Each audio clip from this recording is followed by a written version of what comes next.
Chris, so great to have you on our show today. Can you please just give us a background for what your role is at NTIVA, and maybe we take it from there? Perfect. Well, great to be with you today, Madhur. Chris Van Karstens, I lead up the M&A and integration practice at NTIVA. I've been in the business now for almost 4 years, but prior to that, I've spent the entirety of my career in M&A from investment banking, management consulting, as well as principal investing. And this is now my second stint leading and running a corporate development practice at a private equity-backed company. And so NTIVA, in a nutshell, is a managed IT services provider. We've been around for almost 20 years, and we're a business we've now acquired 15 businesses, and we are, upwards of 800 employees across the U.S., spread across 10 markets. And we are fortunate also to be backed by a prominent private equity or family office organization. Listening. At NTIVA, do you provide founders and key employees the opportunity to choose different, post-sale career paths? Yeah, we do. And I think that's one of the unique aspects of partnering up with NTIVA. We've been fortunate enough over the 15 acquisitions that we've done to provide a range of transition solutions for sellers of the business. At one end of the spectrum are owners who decided, look, I'm ready to retire, or I'm ready to go off to my next adventure. I'm ready to, sit on my boat down in Florida, whatever it might be. And so we can structure a transaction accordingly to meet those needs. There's another group of sellers who have come in, I'll put them in the middle of the spectrum, who have said, look, I've got a little bit more gas in my tank, but I also want to ensure that my people land well, that my clients land well, the integration goes smoothly. And so I'm willing to devote the next 3, 6, 12, up to 24 months to ensure that transition is seamless, and then get off to whatever it is that you're intending to do next. And then in the third bucket are those individuals who have a significantly longer time horizon in mind, or have a particular area of passion that they're excited about focusing in on, that they weren't able to do to quite the same degree when they're running, a full organization. And so we work with those sellers to determine, decide, and divine what that specific area of expertise is, whether it's, taking on a VCIO role, or being in a new logo sales, or account management, or some technical area of focus like digital transformation or AI. In the marketplace, what is typical as far as the component of the valuation that is being received in the form of rollover equity? And isn't NTIVA in that space, or can it be more aggressive with the amount of rollover equity that's in the packet? Yeah, so I've seen in the market rollover equity being as small as 5 or 10%, or 5 to 10% of overall consideration, to something upwards of close to 50% for rollover equity, or even sometimes more. It really depends on the buyer in mind, what their preferences are, what their typical modus operandi is when it comes to utilizing rollover equity. I'll say for us at NTIVA, we tend to fall somewhat in the middle of that more extreme range. We find a great deal of success with a 20 to 30% contribution coming from rollover equity as a great way to balance out, obviously, a significant chunk of dollars headed to the seller in the form of upfront cash. But I think in doing so, what I would encourage any prospective seller to do is to engage with sophisticated market participants, to find yourself at conferences, panels, sessions, reading up on things where you can learn as much as you can, speak to others who have gone through the process, to try to help educate yourself, and in doing so, figuring out what it is that may work for you, as well as also, equally importantly, what things are not going to work for you, so that ultimately, when you do come down to the finer points of your decision-making process, you really feel confident and comfortable in the path that you are walking down, so that you don't have that seller's remorse down the line. Yeah. So, rollover equity versus, public market stock, I think obviously there is the common element, which is that fact that it's both stock, but of course it's just private stock, and it comes with all sorts of things that one has to be aware of which all impact then how attractive or unattractive it might be for an investor.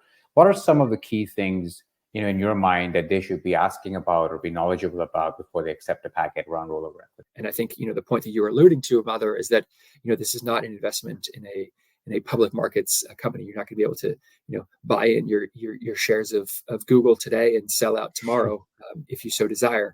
You're really at the whim or at, beholden to the decision making of the private equity sponsor and the buying company for when, you'll be able to realize the investment that you've put in. So you've got to have that higher degree of confidence in that organization, as well as the people that comprise that organization, the people that comprise the private equity owner, in order to give you that confidence to set aside 10, 15, 20%, 30%, or up to 50% of your money into that organization.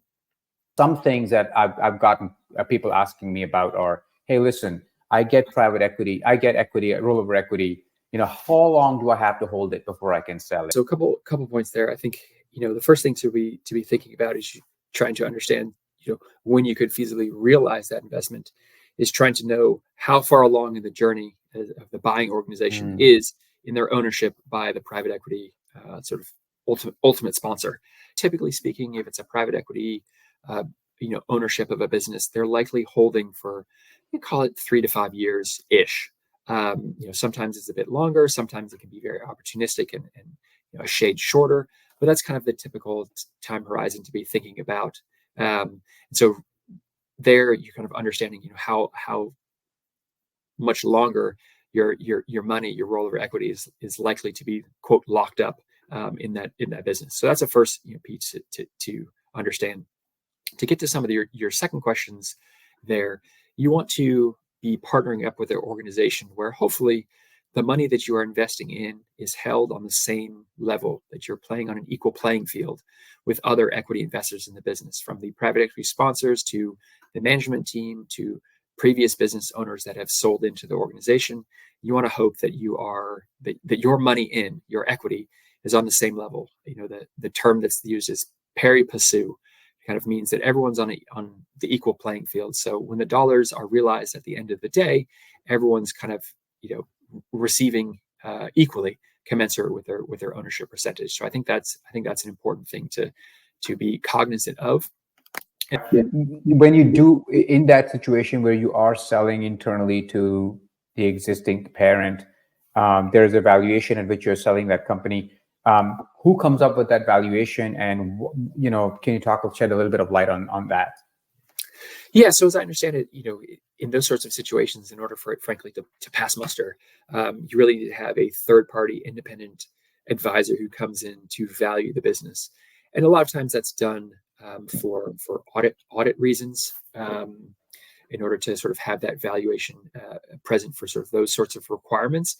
And so that's the type of mechanism that you would want to have in place. What about things like non-compete clauses for when you do exit, right? And other such restrictive covenants? What are some of those things that the seller should be aware of, and what's sort of typical in that space? Yeah, so obviously I can sort of probably speak best to how things operate within the managed services space, but while it is important to acknowledge that we provide technology services to our clients, because it is services led, it is people led, it is the wealth of knowledge, expertise, perspective, judgment that you as an individual have.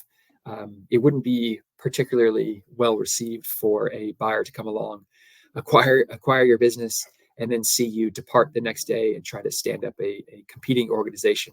And so with that being the case, there are typically a couple different forms of restrictive covenants that come into play through several different documents in the course of a transaction. So first off, the types of restricted covenants that are in place are typically non-compete and non-solicits. So the non-compete or the non-competition means that there are restrictions for your ability to stand up, operate, or run, or otherwise participate in a business that does essentially the same sort of thing that your business that you just sold. So like my previous example, you can't sell your MSP and then a week later decide to start up a competing MSP that's not going to be, that's not going to be really allowed.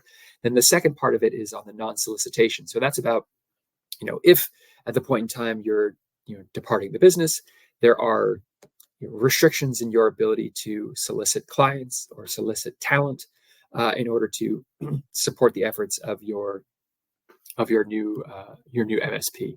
And so the three documents where you typically see restrictive covenants is one, the purchase agreement, and usually that's for a long period of time, sometimes upwards of 5 years, that it's in place, and the clock starts, the moment the transaction occurs. So over that 5-year period, if you left prior to that 5-year term, you would be unable to compete against your former business, as well as you'll be prevented from soliciting clients or staff in doing so.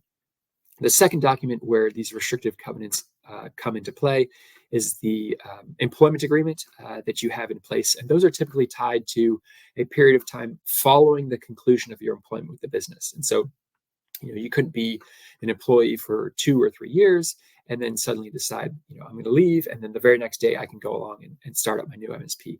Usually those restrictive covenants in the employment agreement, last for upwards of 2 years, give or take, following the cessation of your employment.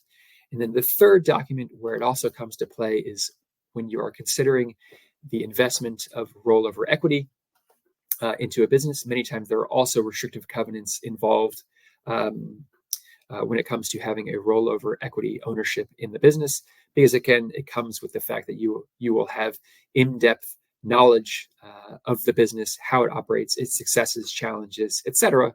And they don't want you to be able to use that confidential insider knowledge to your potential advantage starting up a rival organization. And so those are kind of the three main documents that tend to have some measure of restrictive covenants in mind. What are some of the questions that sellers should be asking buyers when it comes to figuring out how that's going to work? Yeah, I think it's as simple as understanding, what is going to happen to my client base that I've cultivated over many years when they join into the organization. How are they going to be served? Who is going to serve them?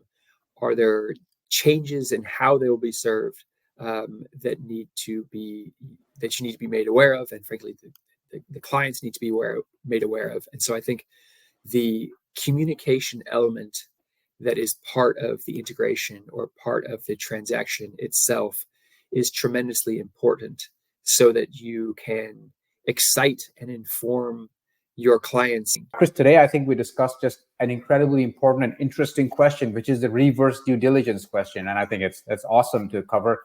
Really appreciate your time and your insights on this topic. I know we've talked about this before as well. We met in a number of conferences before, and I really enjoyed this conversation as well. So again, thank you for your time, and I hope you all the success with everything that you're doing. You're doing a fantastic job, and I hope to see you in the next conference in the not too distant future. Absolutely. Well, thank you again for the time and the opportunity here, Mother. I love talking about M&A, the elements of it, to help folks get smarter as they go through the journey. So I'll take any and all opportunities where I can share a bit of my knowledge and perspective. And hopefully at the end of the day, someone will remember something that helps them out down the line. And if that happens, then I'll consider this time here very well spent. So thank you very much for the time here. And I'll see you again soon. Yeah, that's a great way to end it. Have a happy 4th of July weekend to everybody who's listening to this podcast, and to you as well, Chris. Same to you. Talk to you soon. Thank you. Bye.